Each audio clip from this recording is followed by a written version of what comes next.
Namaste and good evening. Welcome to KLF Bhava Samvad. So it's a pleasure to be moderating this particular session where we are going to talk about the book Mahabharata Unraveled. And joining us today is author Ami Ganatra. Amiji, namaste. Welcome to the show. Namaste. Namaste Deepak ji, namaste everybody. Very happy to be on this esteemed platform of Culling Festival, Culling Literature Festival. Thank you. This is my second appearance. The first was as a interviewee, and this time I'm on the other side of the fence. So, first of all, thanks to the team at Kalinga Literary Festival. So, they're doing a great job by having authors, especially new authors, coming on live shows every Sunday so that readers can get to interact with authors. So, let's start off. So, it gives me great pleasure to introduce Amiji. Ami Ganatra is an alumna of Indian Institute of Management, Ahmedabad. She has over 15 years of experience in business strategy and consulting, living across 4 continents and working across a multitude of sectors. In her personal life, she's a devout yoga practitioner and a certified yoga instructor. She's also a student of Sanskrit and Indian knowledge systems. An avid traveler, she loves to explore different places and cultures. Her debut book, Mahabharata Unraveled, Lesser Known Facets of a Well Known History. So, this is the book which we are going to talk about today. The book has been published by Bloomsbury and was released last year. And I'm very happy to inform our viewers. Yes, you can see the cover of the screen on the screen. So, it's a very interesting book card, very interesting art. So, this book, I'm very happy to inform, is a bestseller. And this is a very unique book because generally when we have books about Mahabharata, they are mostly retelling or fiction. So what happens is authors like me, we pick up one aspect of the Mahabharata. Like for example, I have written a book on Abhimanyu. Others would have written on Draupadi, Karna, and other characters. So we take one story and retell it. Now the other type of books are academic kind of books wherein they take up, for example, women in the Mahabharata, and they go in deep and analyze uh, about the topic. Now this book is very different because it gives you the entire Mahabharata in an encapsulated view. And don't think that it is just a summary of the Mahabharata. It gives you different perspectives of the Mahabharata. That's what makes this book so interesting and so exciting to read. Now, this book starts off by introducing the concept of Dharma. Now, when we talk of Mahabharata, people say that it's a book of war, which is actually not so correct. Mahabharata is a book of Dharma. So, what is this Dharma? So, Amiji starts with an introduction. Then she gives us an overview of the entire Mahabharata, the story of the entire Mahabharata. Then she takes us to the different sides who are participating in the war, the geography of the entire Mahabharata. Then she introduces us to the family tree of the Kuru race. Then one by one she takes us to different events, like for example the Sarpa Satra of Janmejaya, where the narration of the story happens. Then from then on we move to Sanjaya, and in this way, step by step, she takes us to different events that occurred in the Mahabharata, introduces us to characters, to events, and most importantly, she presents many facts. So this is the highlight of this book. Now, most of us, our knowledge of the Mahabharata would have come from TV shows and books. So we may not actually know the real Mahabharata written by Vyasa. So if you want to know that, then you will have to read this book. Now, prior to this, Rajgopal Chariji had written a summary of the Mahabharata. That was an exact summary of the Vyasa Mahabharata with no retelling, the original Mahabharata. Now, after that, this book is unique because not only does it give you a summary, it presents a lot of interesting facts. It's going to be a great pleasure for the next 1 hour to talk to Amiji and discuss about this great book. So once again, Amiji, welcome. Let's have a great discussion on KLF Bhava Samvad. Now, before we get into the book itself, I want to talk about the writing. How did you approach the writing process, considering that this was your debut book? Who were the authors who inspired you to write? Which were your favorite books?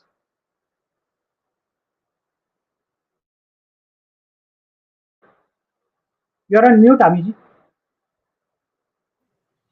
So once again, thank you, Deepak ji, and thank you for this great introduction. I'm really humbled.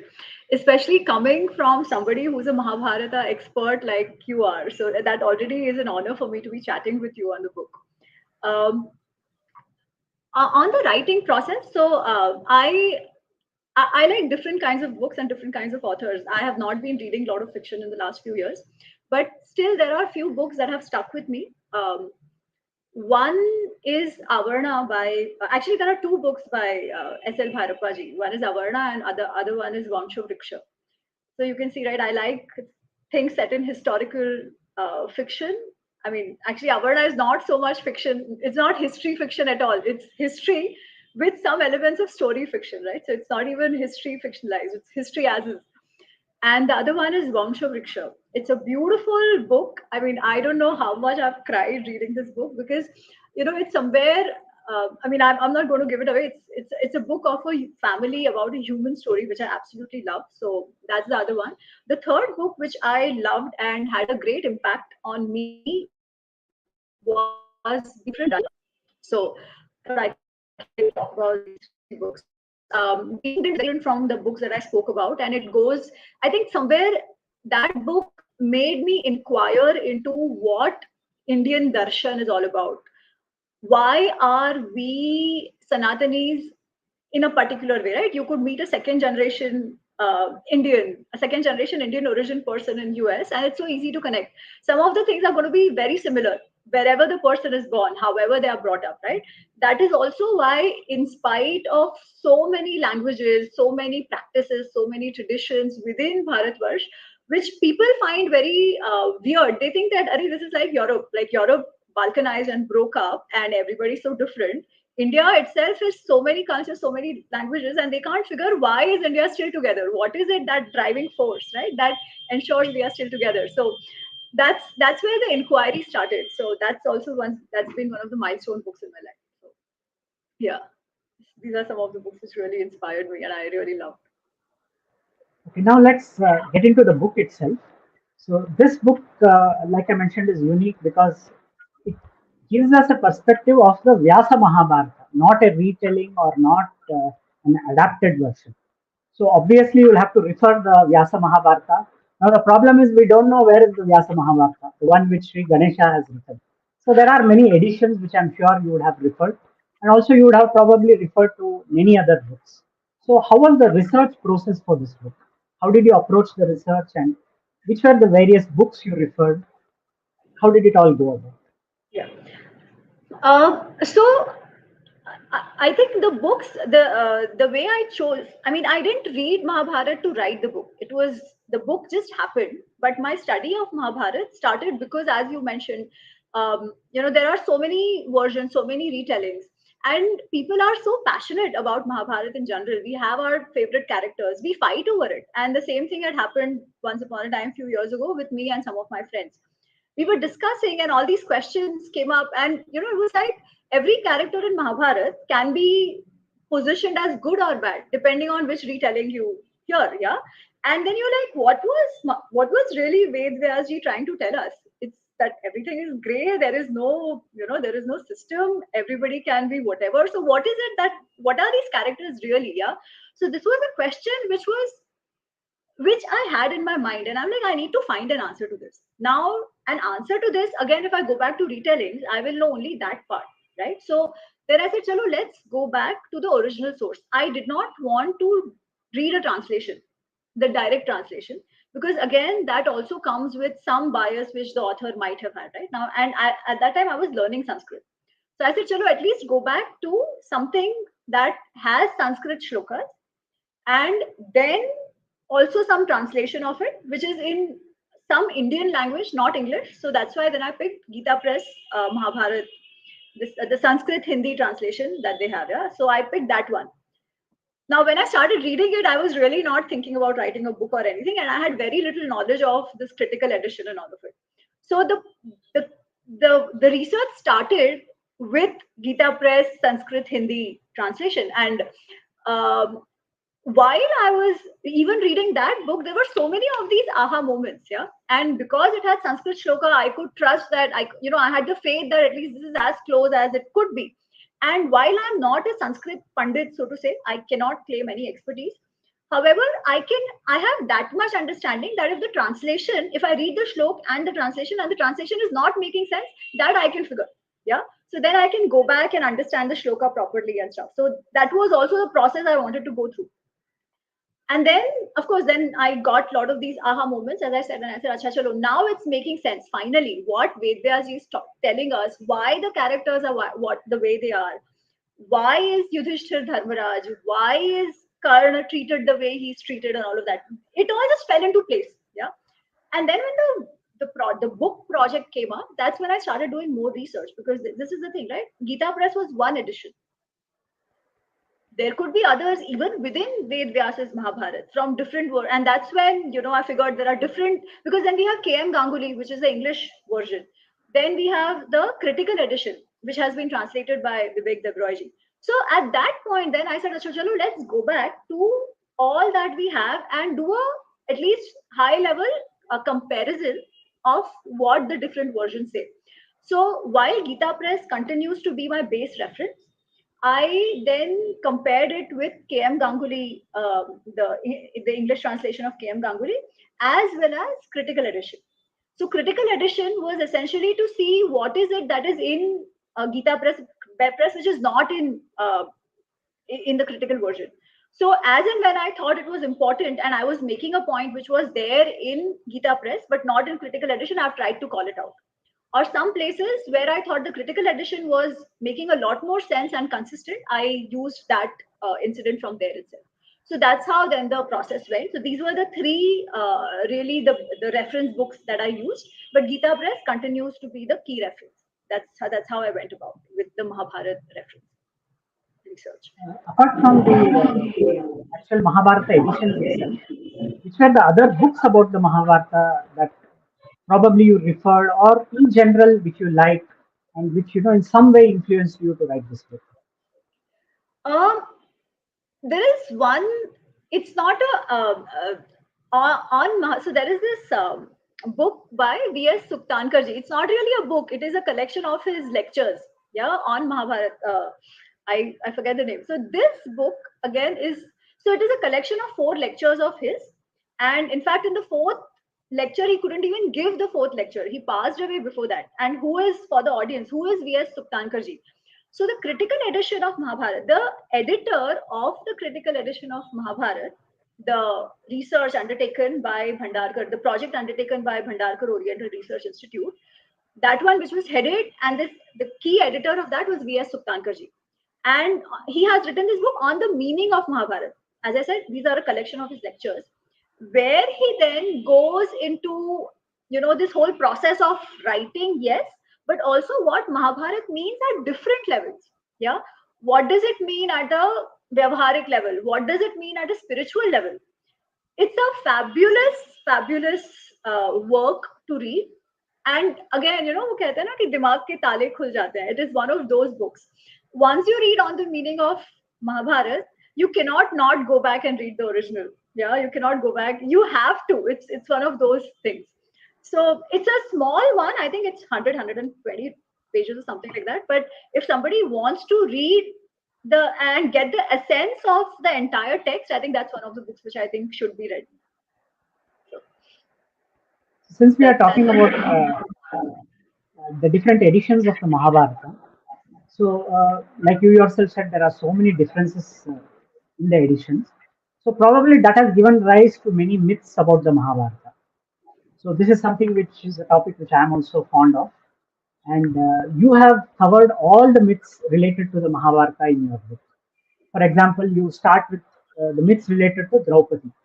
Now, this is something which people who have not read the original Mahabharata will find surprising, because the one thing that they feel is that Draupadi is the cause of the war, because she laughed at Duryodhana and she said Andeka Putra Anna.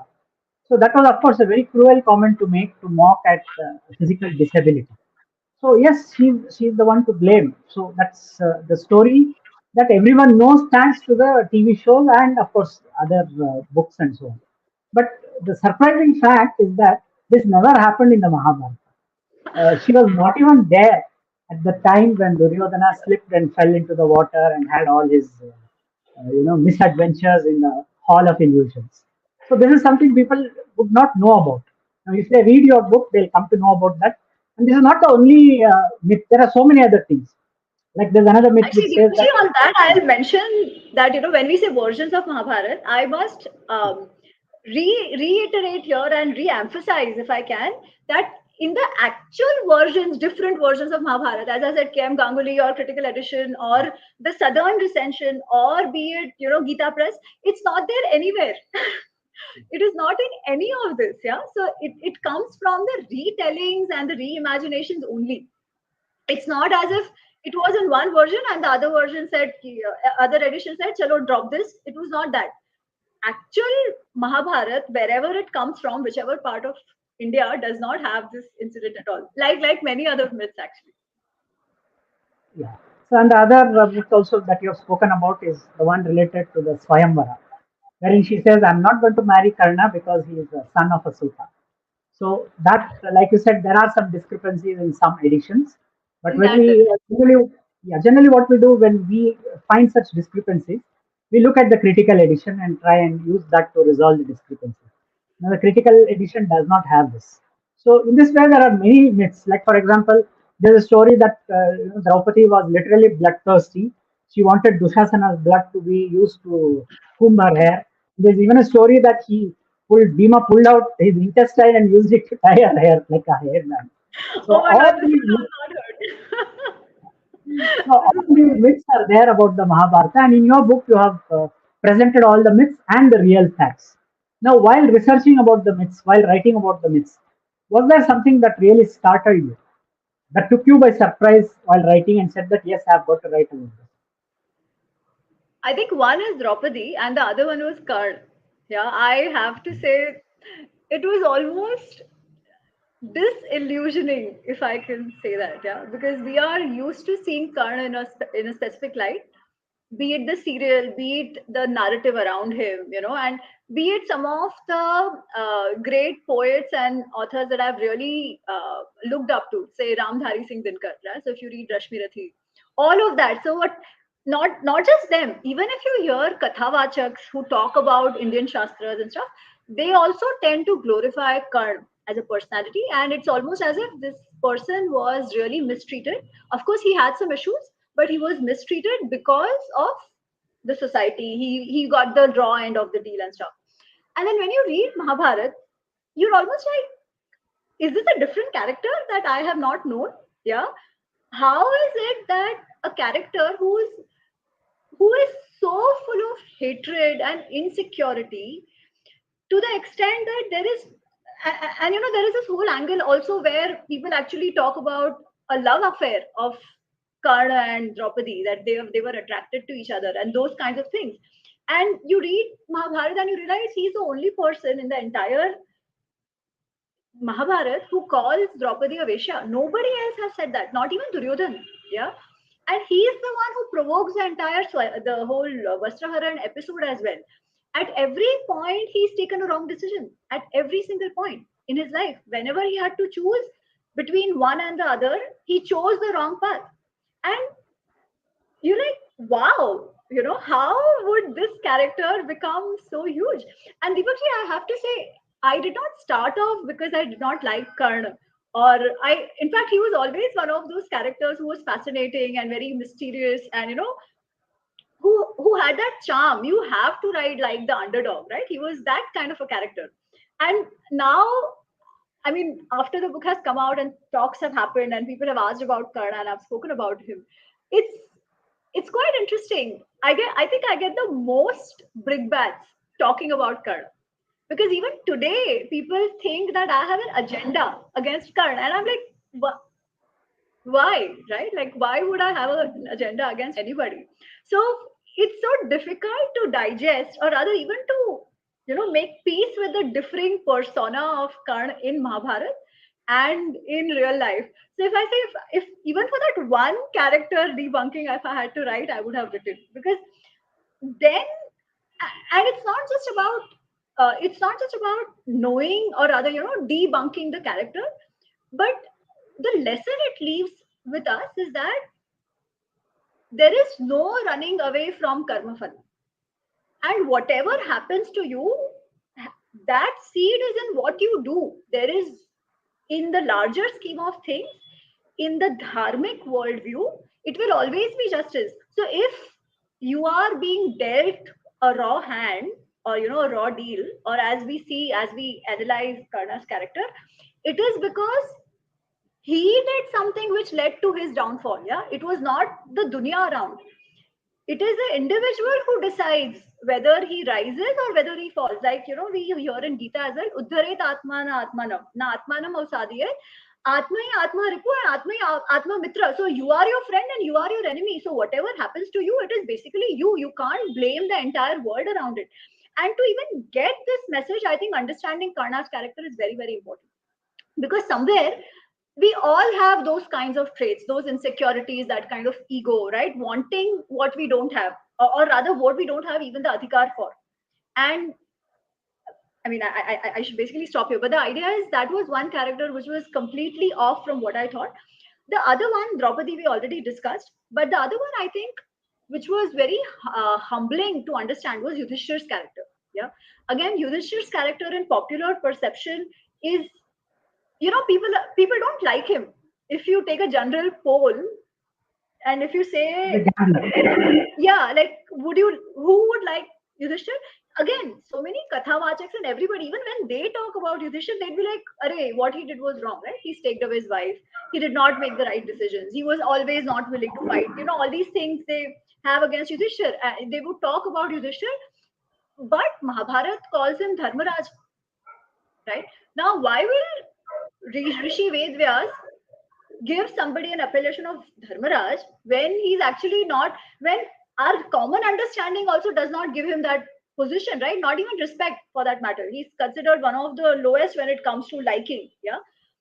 So that character itself was quite enlightening, because you come to a conclusion after reading Mahabharata that if one of the most difficult life or difficult persona, difficult value system to live by is that of Yudhishthir's. And there is a reason he's called Dharmaraj, because you will be faced with Dharma Sankatas. We will be faced with situations which are not optimal, and we have to make a choice between, like, the devil and the deep sea. And even in that, how do you navigate without giving up your value system and doing what you must do? So not impulsively, not being provoked because people are provoking. Yeah, still doing what needs to be done. So a lot of decisions which are, many times attributed to others when we see the popular narrations of Mahabharata, are actually taken by Yudhishthira. Even the decision of all the five brothers marrying Draupadi, it's not an impulsive decision. There is so much thought that has gone, and again, that decision is taken by Yudhishthira. Also, this thing about sending Arjun to get the Divyastra when they are in the Vanvas. Of course, it was suggested to him by Vedvyasji, but actually doing it and saying and explaining why, right? Because he knows there is a war going to happen. He's not blind to it. But to fight a war, he says very clearly, he tells Bhim that yes, I understand you are not happy with the situation. But to fight a war, we will have to decide anything suvikrante, sukrute, yeah, sumantrite, having thought through properly, having planned properly, so that we are in a position to win.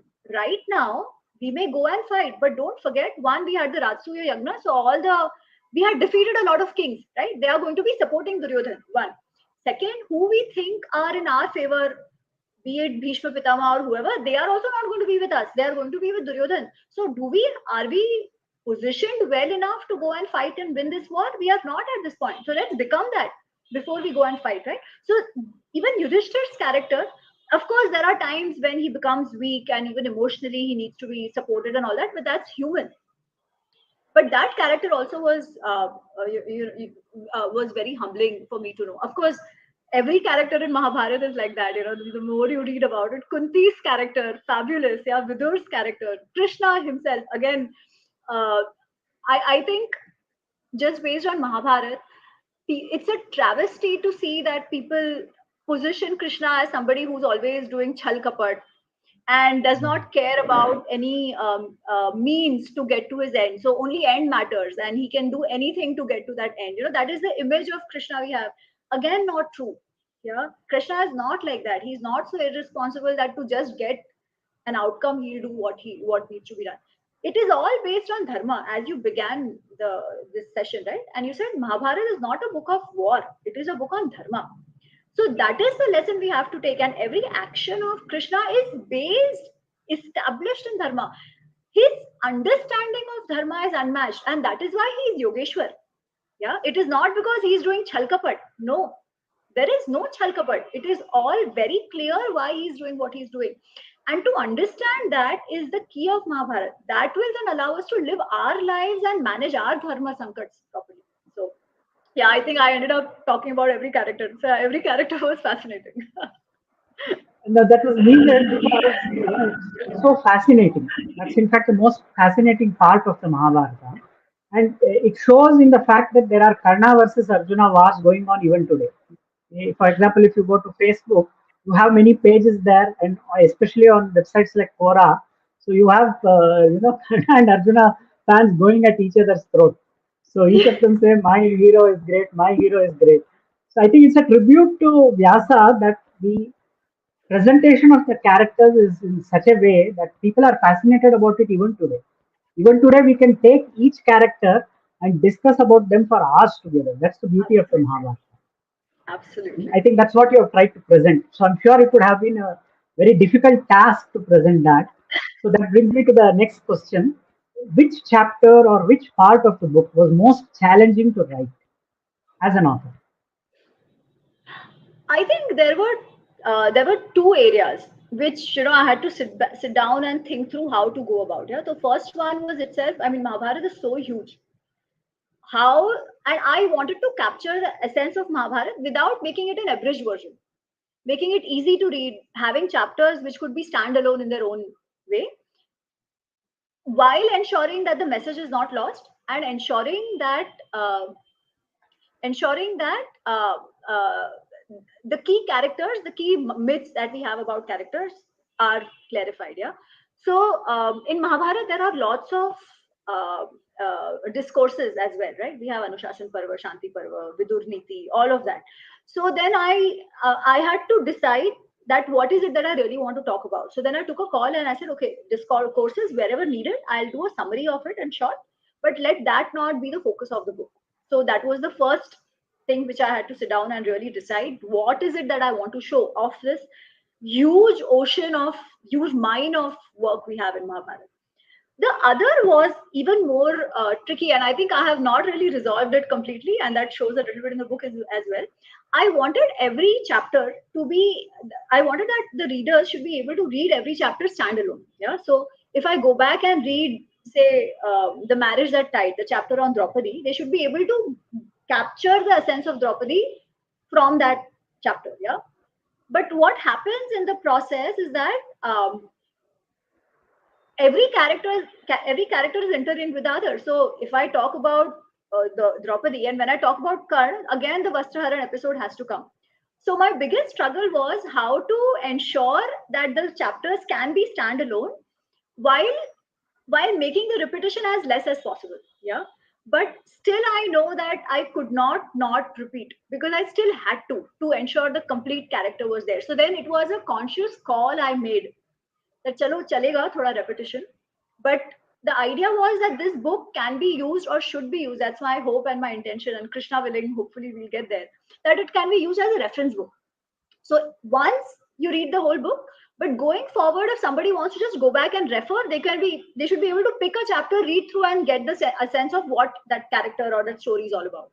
So that was the idea. So again, I don't know if I did the right thing or the wrong thing, but that has led to some repetition in certain areas of the book. So it was a very conscious call that I had to make. And yeah, so I think that was still a struggle. That is still a struggle even now. But yeah, so So the other thing is, as an author, when you finish writing something, you will feel satisfied that yes, this is something that I've accomplished well. So was there any particular such chapter or section of the book that, after you sat back and read the book, you felt very satisfied that yes, this has come across exactly the way I wanted it?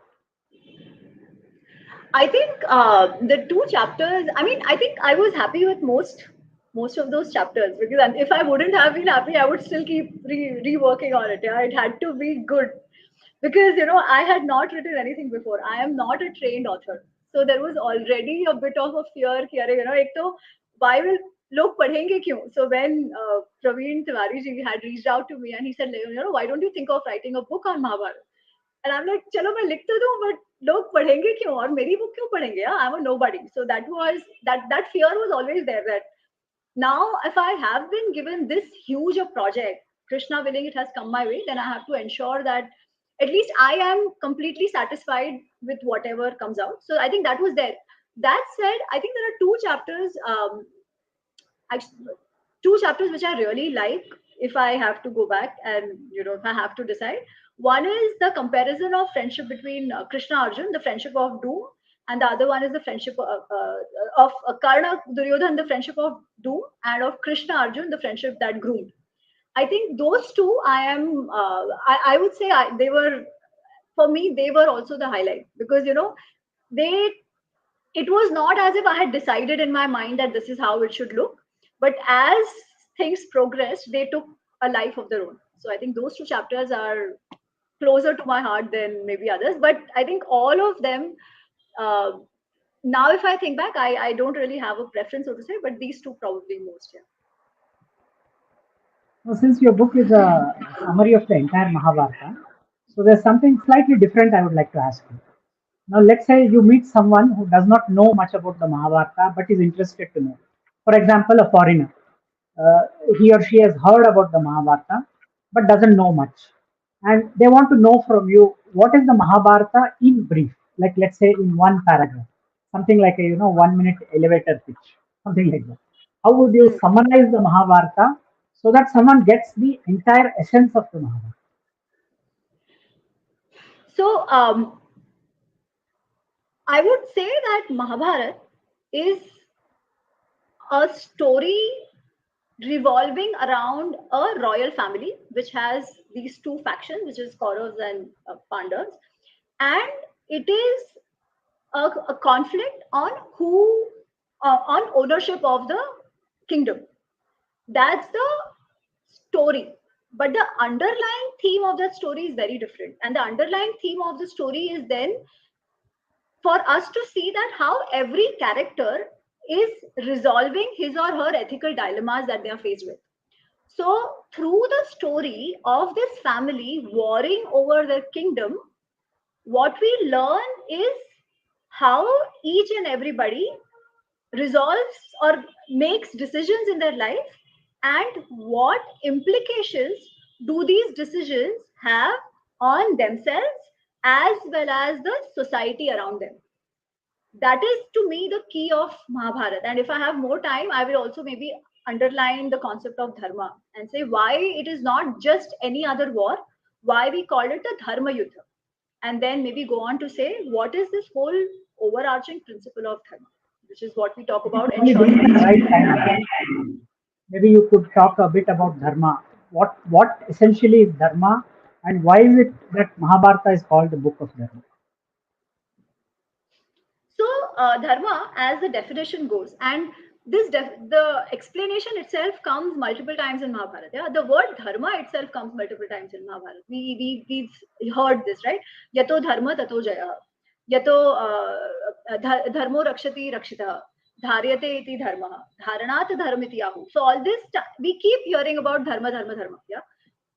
So, what is the meaning of dharma? We think of it as religion, but religion is maybe one small part of it. It's not really religion. We think of it as justice. Yes, again, it is justice, but one part of it. We think of it as uh, nyaya, I already said, anyways. So, the root word of dharma is dhru, which is the same root word for dharti. Yeah, that which upholds. Dharana. So, dharana to dharmityahu. Because it upholds, it is called dharma. Upholds what? Sustains what? The society that we are a part of, right? At a in a larger context. It upholds, it sustains life and living on the planet, or in the larger scheme of things, the universe. But how does it apply to us? It applies to us because like we talk about sustenance of the universe, we are talking about sustenance of any system that we are a part of, right? Any system. And when I say a system or a unit, it basically starts from human being a social animal. We interact with each other, right? There is a interdependency, there is a symbiotic interdependency between different people as well as different living organisms as well as the non-living prakriti purush. Yeah. So how do we ensure the sustenance of this earth itself? For that, we need the balance. We talk about ecological balance and sustainability now. That is also dharma. How do we ensure our family unit stays? For that, we have individual roles and responsibilities. Yeah. And there is a benefit of being a part of that family unit, right? We get a lot of security, our things are taken care of and all that. But to ensure the sustenance of the family, of that system, we have certain roles and responsibilities to play. That is dharma for that family. Similarly, we are a part of the larger community that we come from. Yeah. Again, there is an interdependency in the community. If somebody is not doing well, the community will take care of so there is collective power in the community which you benefit from, right? So all that we are a part of the larger state of the country, so to say. So that is why we have a rashtra dharma, we have a samaj dharma, we have a pati dharma, putri dharma, all of that. This is dharma. But why is understanding dharma important? Yeah, because we all are part of multiple systems, not just one system. I am a part of my family, I'm a part of my samaj, I'm a part of my rashtra, I'm a part of the organization that I'm working for, right? I have a role to play in ensuring the ecological sustainability as well. And more often than not, these different hats, dharma hats that we play, will come in conflict with each other, because the values, the purpose, the vision of all these systems might be different. And how do I navigate between these different roles that I play while ensuring that the larger good is never missed? That is managing the dharma sankat. And if we look at Mahabharata, every single person, maybe except two, have gone through this dilemma, right? The the most famous one is Arjun. He's standing there waiting to fight the war. The war is just about to happen, and he's like, "Arey, Kutumba dharma or Kshatriya dharma? Should I look at my warrior, my dharma as the king to ensure justice, nyaya, or my Kutumba dharma? Because I have a dharma as a part of this Bharat Vamsha, right? I should ensure its propagation, not its destruction. What I'm standing here now is to destroy my own family for what I understand dharma sanstapana, or what he's being told as dharma sanstapana, right? To ensure justice, that takes precedence. So how does he navigate that? Not an easy call. That is where Krishna comes in to explain to him. Similarly, if you look at Dhritarashtra, he is always continuously between his putra dharma, his raja dharma, and his whatever kutum dharma. Of course, in his case also, it's always the putra dharma that takes precedence. Eventually, when he realizes that his putra dharma and rashtra dharma are actually not so misaligned, it is already very late and the putra is out of hand and he couldn't do much, right? Similarly, look at Bhishma. He is faced with his sevak dharma, he is faced with his kutumba dharma. Which dharma takes precedence? At that point, when needed, he could have actually said that let my kutumba dharma take precedence, but he gave way to sevak dharma as a part of the, as an employee of, if I can use that term, of the of Hastinapur. So everybody has gone through that. Every single character has gone through that, except two, as I said. One is Krishna, because he completely understood what is dharma. Yeah, conflicts will come, but how do you prioritize and which one should take precedence? He is very clear. That is why Yogeshwar, Yogatha Buddhi, very, very objective. Yeah. The other is who? Duryodhan. He was also very clear. Full tamas, right? Full tamas. I know I matter, nobody else matters. So I will put myself over everybody else. No other dharma matters, only I matter. That is also clarity. Yeah, no problem of taking a decision. You always know which decision to take. Except these two, everybody else is in that spectrum. And how they all navigate this spectrum and their ethical dilemmas has had an implication on the entire story itself and their own futures, as well as the future of Bharatvarsha, as we see in Mahabharata. Yeah? So that is, I mean, That's the concept of dharma and its applicability or its relevance in our life even today. Yeah, I hope I answered what you were really looking for. No, I no, went that on was a and on. wonderful exposition of Dharma because it gave a complete picture of what Dharma is. Because you've been talking that Mahabharata is all about Dharma. So your answer was perfect, and it's what is there in the book. So in case viewers haven't read this book, I would request them to please take this up. The Amazon link is being put up on the screen regularly, and also you will see the link later on. So, and those viewers who are watching the show, in case you have any questions to Amiji about her book or anything about the Mahabharata, please do feel free to share. We'll take them up in the final 10 minutes of this particular show. So now, going ahead. So now there is one very controversial part of the Mahabharata, which is the dating, or when did the Mahabharata actually occur? Now, this is not controversial from the point of view of, let's say, the readers or people who are, like to know about the Mahabharata. The controversy comes among scholars. So, when did it actually happen? Is it 4,500 BC? Is it 3,000 BC? Is it 1,500 BC? So, now in the last chapter of your book, you have tried to give a summary of this particular issue. So, my first question is: do you think it's really important that we should be concerned about the dating? And secondly, what do you think, according to you, when did this happen? This is important because we have some ridiculous notions wherein we have a so-called famous historian who said that uh, Yudhishthira was inspired by Ashoka. The character of Yudhishthira was inspired by Ashoka. So the She's point quite was to in put news across. nowadays, Ashkal, yeah. Yes, the point was to try and say that the character of Yudhishthira was created later on after Ashoka, meaning that this never happened. So that is why No, probably actually, it's there's important another to talk about the implication date. of that, Deepak ji. It is to say that whatever Hindus claim is actually coming from Buddhism. They have nothing of their own, Yes, right? that's They right. say the same things for the Ramayana as well. They say it came from one of the Jatak Kathas, the Correct. character of fear. So the implication is Yes. larger, challenging the entire narrative and how we see ourselves. Yeah. Yeah. So coming back to the dating, according to you, when do you think this happened, and why is it so important to talk about the dating? Do I know when it happened? No, I don't have expertise in that area, so I will not even make any conjectures. I will leave it to the people who are working in this field to decide. There are multiple ways it is being done. One is, of course, the positions of nakshatras and all of that. That is given in the Mahabharata itself. Yeah, there are lots of these positionings. Uh, the astronomical positions have been mentioned in Mahabharata on different days of the war and stuff. Of course, using the same thing, scholars have come up with different dates, even using the same set of data, right? So, is it possible to actually use that and say कि यही हुआ होगा? I don't know. It will have to be corroborated with other things like archaeology, geology, वगैरह वगैरह, how things have changed and stuff like that. Um, I think that work should go on. That should definitely happen.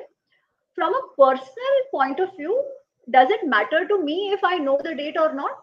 Maybe not. And I think this is the same for a lot of Indians, yeah, because we have Shraddha, inherent Shraddha, this is history. And there is a reason for it. There is a good reason why, irrespective of when we narrow whatever date we get, for now, I would say there is a good enough chance of the lower limit being 3000 ish, 3000 BC to 5000 is for Mahabharata, right? That is where most dates are converging in that space. Of course, there are some others who say 1500 and 1000 BC and stuff, which I think are not really possible because by then we have other history starting as well, right? So I would consider maybe it is between the 3000, 5000 range, given that lots of dates are falling in that. But again, I don't have a view on that. Um, why I strongly believe it's itihas is because we have a very clear structure, a very clear classification of Indic knowledge system done by our rishis. Yeah, we have Shrutis and Smritis. Shruti is Ved Upanishad and Smriti. Even within Smriti, one is not called the other. So Dharma Shastras are called Dharma Shastras. Darshans are called Darshans, right? Vedangas are called Vedangas. Purans are called Purans and Itihas is called Itihas. even there is not, like, for example, Vishnu Puran will not be called Itihas, it will be called Puran, and there is a reason for that. Similarly, Mahabharata, we may use Itihas Puran together, which is a different thing. But as Itihas, it's only Ramayana and Mahabharata. Yeah. Now there must be a reason for that, right? If our rishis were so clear to call something with a specific name, there must be a reason for it. And the reason for it is Itihas by definition is Purva Vruttam Kathayuktam, something that has happened in the past. So if the definition itself tells us that it is something that has happened in the past, narrated in a story format, I have full Shraddha to say that, I trust my rishis and it is Itihas. Yeah. I don't need any other corporation for that. However, given the narrative war that are being imposed on us, let's say, and as you mentioned, Romila Thapar comes up with this weird theories about Yudhishthira learning from Ashok, or actually Ramayana coming after the Jatak Kathas, getting this character because names are same of Dashrath and stuff like that. There is almost a systematic attempt, and this has been going on for the last 200-300 years since the whole concept of Indology started, right? To tell us that we don't own anything. Everything that we have is borrowed from outside, right? Basically saying that you guys are good for nothing ever. Everything that you learned is borrowed, and hence if you are colonized, you are enslaved, it is all fine because that is you deserve that. Yeah, that's the kind of a narrative imposed on us. For debunking that, because I think a lot of us have also got that. After so many years of brainstorming, a lot of our own people have got that. So even from that perspective, I think it's really important that some of these this work that is going on should go on. Why not? Yeah, I think it has its own scope, it has its own impact. So those who are interested and can do it, and then can tie it back with whatever is happening in archaeology, in geology, and all of that, let it continue. Yeah, so that's my take on it. So now I have another interesting question, which actually someone else asked me. So this was, if you have to name one hero and one villain of the Mahabharata, who will it be? I know it's a very tricky question to answer because you cannot choose one person, but let's assume you have to choose someone. Considering that the Mahabharata is a story, who is the hero, who is the villain? Hero, villain, I will put it in the sense that whose action led to destruction, yeah, Yes. and whose action helped salvage, if at all, yeah. Whose action led to destruction? We know it is Duryodhan supported by Karna. So there is, and Dhritarashtra. So actually, I don't think even I have to answer this question because Vedvyasji himself answers it. He says Duryodhan is a tree of rage, of Manyu. Yeah, who is the mool of that tree? Dhritarashtra. Who's the skanda? Who's the trunk that is holding this tree and making him stronger and grow? Karna. And then there is Shakuni and his brother Dushasan, who are the branches and fruits, and yeah. So he himself has identified that Duryodhan is that person, the tree of Manyu who's causing Mahabharata. And he says Yudhishthir on the other side is a tree of Dharma. And this tree of Dharma, the mool of that, because nobody can stand on their own, right? The mool of that tree is Krishna. The skanda is Arjun, and then you have Bhim and all of that who are supporting this to make it happen. So I would say it is that this is exactly, this basically answers it, what Vedvyasji himself says. Who is the villain and who is Dharma? What component stands for Dharma? What component stands for Adharma? This also says, Deepakji, because many times the takeaway that people have from Mahabharata is that it's all great. Yeah, it's all great. There is no right, there is no wrong, there is no dharma, adharma. Everything is a spectrum. Everything is great. It's not true. In fact, Mahabharata is very clear about what is dharma and what is adharma. And there are so many instances where actually a commentary has been given why something is dharmic and why something is adharmic. So it's the clarity in Mahabharata is mind blowing. Yeah. So and again, that is why to understand this clarity and understand what is dharma, adharma, so that our own Vivek Buddhi develops, knowing Mahabharata for what it is becomes very, very important again. So that makes it all the more important that we read the unabridged version of the Mahabharata. So now the problem is the unabridged version is around 5,000 pages if you go by the English translations, which Yeah. most people do not have the time or patience to read. So I would suggest to all of them, please read Amiji's book, Mahabharata Unraveled. So when you read this book, you will get a perspective of the entire Mahabharata. So that brings us to a question that we have from viewer. Aditya Bharat has a question for you. He says, how do you see the trend of Indian mythological writing in English? If I have to talk about trend, I actually am very, very optimistic about this trend. Yeah. On one hand, we have certain authors who continue to view Indian itihas as a conflict of race, Aryan, Dravidian, and all of that. Yeah, making anti-heroes as heroes. That is one aspect which has been happening for so long, and they are still there.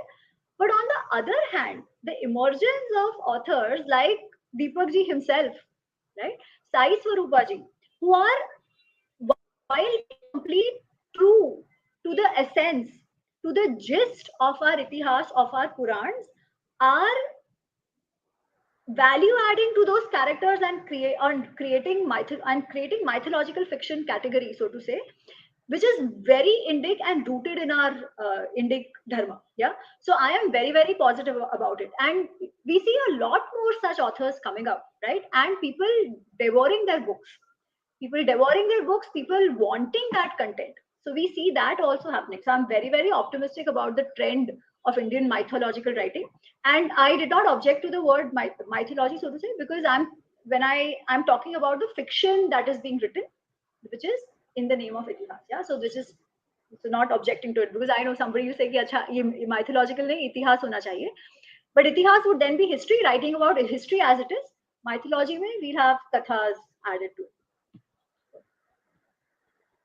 Now the book is a bestseller, and you're getting, I'm sure, great feedback from readers. So you have been doing many such shows online, and you've also gone to offline programs wherein you have interacted with readers. So can you share with our viewers a summary of the kind of feedback that you have got, what readers have said about the book, has it, how much it has helped them? I think one consistent feedback that I've heard, and which makes me feel very good about this whole project that came my way, Krishna willing, is that the place that I was, right, confused at what is it that Mahabharata is trying to say, having these hajar questions on Mahabharata, on every character of Mahabharata. I meet a lot of people who are in that position, and they've told me that the answers that they were looking for so long, they got from the book. So that is, it couldn't get better. It really can't be better, because that was the objective of the book. And if it's helping clear some of the misconceptions and give the answers to those questions that people have, so that's been a consistent feedback that I've been getting. There has also been the other side where a lot of people think as I said, I have been very biased towards Karna, and I don't know what to say, because that was not the idea. I mean, I don't have anything personal against any character. The idea was to just bring out what the book says. Yeah. So on the whole, I think it's the feedback has been very positive. As I said, this conscious call that I took off repetition, that also shows up. Some of them who are used to reading the book in one go, right? They feel it more repetitive. The others who've taken slowly around, say, they like this, because then you don't always remember exactly what was in the last chapter. Yeah, so that also comes. So I'm hoping I can do a better job if a next project comes my way. Yeah, but overall, I'm satisfied with this opportunity that came my way, and yeah, Krishna has been very kind. So we have been talking about characters, personalities from the Mahabharata. So supposing there is one character which you would like to write about, who would it be? Or maybe not a character, an event or something that happened in the Mahabharata. What would that be? I would really, I mean, so I would love to write about Krishna. I know there is lots written about Krishna. Everybody who understands Krishna is fascinated by it. And I don't even know if I ever will have that anugraha, or whether I will even be qualified to write about it. But I think understanding Krishna is important to understand Dharma. And I really hope someday I can reach a stage, I can evolve to a level where I can do justice to writing about Krishna. So that, I don't know, this Janma, next Janma, I don't know. But yeah, I would love to uh, create something on Krishna. Of course, I think there are lots of other characters. One of the less spoken about character is that of Kunti. Again, very powerful character. And her character shines through in multiple places. Yeah, small things, small actions that she has done. One of my favorite lines in Mahabharata comes from what she says to Yudhishthira when she's leaving after the war, when Dhritarashtra and Gandhari are leaving for their Vanprastha after 15 years after the war. And this lady finally has some respite. Yeah, she, because pehle she lived in the forest, then there was always some or the other sankat on the lives of her kids. There was always something going on, then they had to go away. She lived with Vidur and all that in her old age. Finally there is some peace and respite, but still she leaves. And while going, she tells Yudhishthir, dharme te diyatam buddhi manaste mahadastucha, that whatever happens, ensure your buddhi is always established in dharma. And while your buddhi is established in dharma, ensure your man is big enough. So don't lose your empathy either. So be established in dharma and ensure your empathy stays intact. So I love that ashirwad which she gives Yudhishthir. But again, a beautiful character. Hopefully someday on that as well. But key to me is extremely close to my heart is Krishna. Yeah.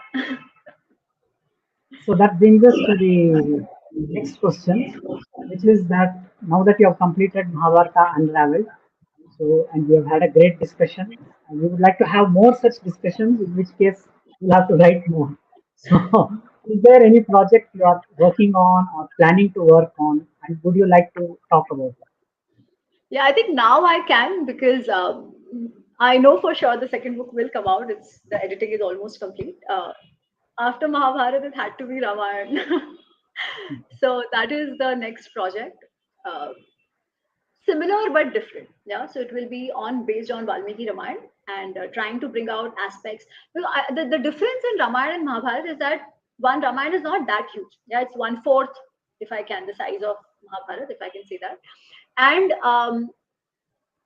people that in Ramayana, actually there are many retellings or even versions, unlike Mahabharata, which are very close to the hearts of people. Yeah, and even within those, the character of Ram Sita itself varies quite a bit.